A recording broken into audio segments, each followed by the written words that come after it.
Alors on l'a compris, la transmission dite traditionnelle ou intrafamiliale reste la plus répandue. Mais saviez-vous qu'il existe un autre schéma de transmission agricole ? On parle d'installation hors cadre familial, et c'est justement le sujet du témoignage de Pauline, jeune installée qui a repris l'exploitation de Thierry en passant par le répertoire départ installation dit RDI. Je suis installée sur une exploitation caprine composée de 25 chèvres qui sortent quotidiennement lorsque le temps le permet. L'intégralité du lait est transformée à la ferme et vendue en circuit court sur les drives paysans, au marché, dans des magasins de producteurs et également en vente directe sur l'exploitation. L'exploitation est composée de 10 hectares et nous sommes autosuffisants en fourrage. Alors j'ai rencontré Thierry Pierron pour la première fois le 30 août 2022 lors d'un repérage agricole territorial que j'ai réalisé sur le secteur.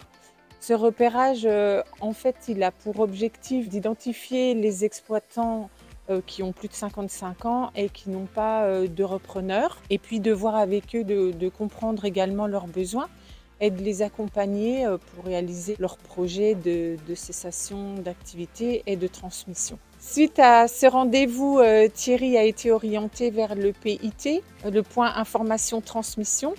Il a rencontré Sabine Morin, qui est conseillère transmission.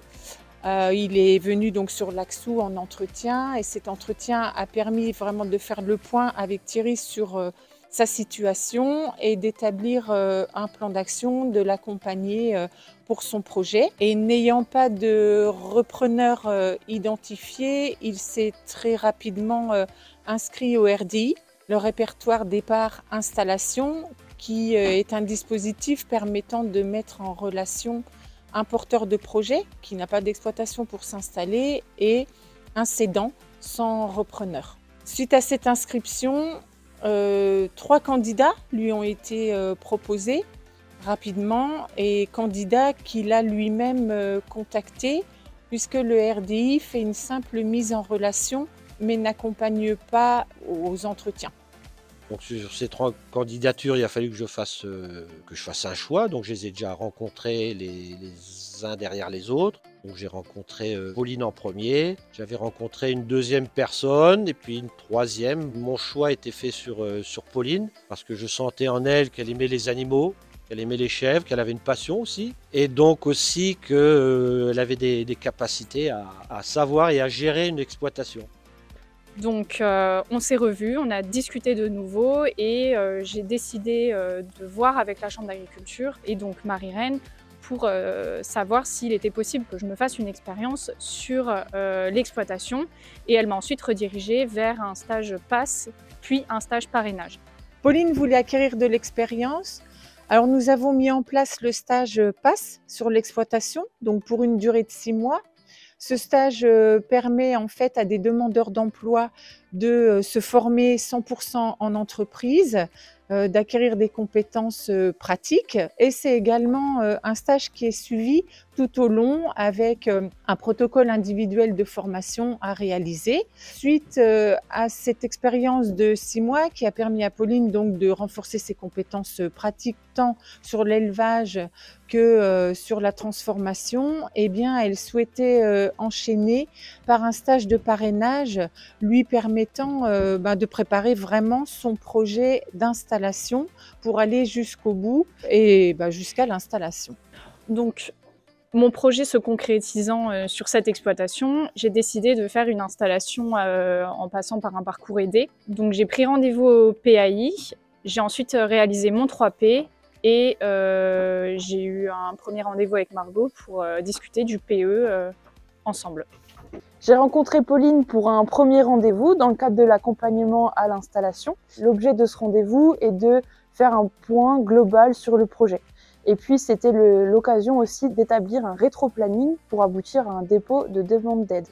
Ensuite, après ces rendez-vous, comme on travaille en équipe autour d'un projet, autour du JA, j'ai parlé du projet à mes collègues conseillers experts en ovins caprins et en diversification pour qu'ils puissent venir sur l'exploitation, travailler avec Pauline sur le chiffrage de son projet. Donc notamment dégager les produits, les charges pour établir un rythme de croisière.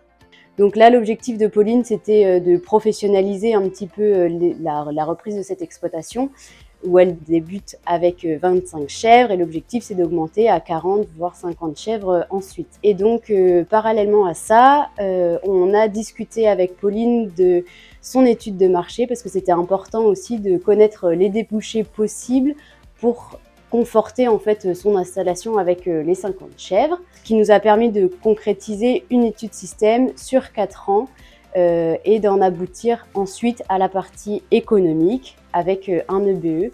En parallèle de ça, donc sur le volet un peu plus diversification, il y a eu un accompagnement et il y aura encore un accompagnement également post-installation sur tous les aspects réglementaires et hygiène à mettre en place, obligatoires à faire dans le cadre de la vente directe.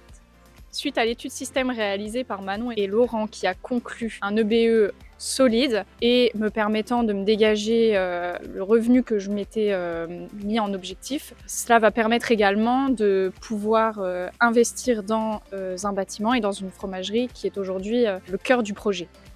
En amont de cet investissement, il a fallu d'abord réfléchir au financement de l'installation de Pauline, c'est-à-dire à la reprise de l'exploitation de Thierry. Une fois que ça a été décidé, nous avons envoyé le plan d'entreprise aux banques qui ont étudié le dossier et qui a abouti du coup à 3 réponses favorables de 3 banques différentes. Ce qui a permis par la suite donc de déposer la demande d'aide à l'installation de Pauline, puis de procéder à son installation. Ce dont je suis le plus fière, c'est d'avoir réussi à en arriver jusqu'à là et en étant hors cadre familial. Tout est possible, c'est juste une question de confiance en soi et d'essayer.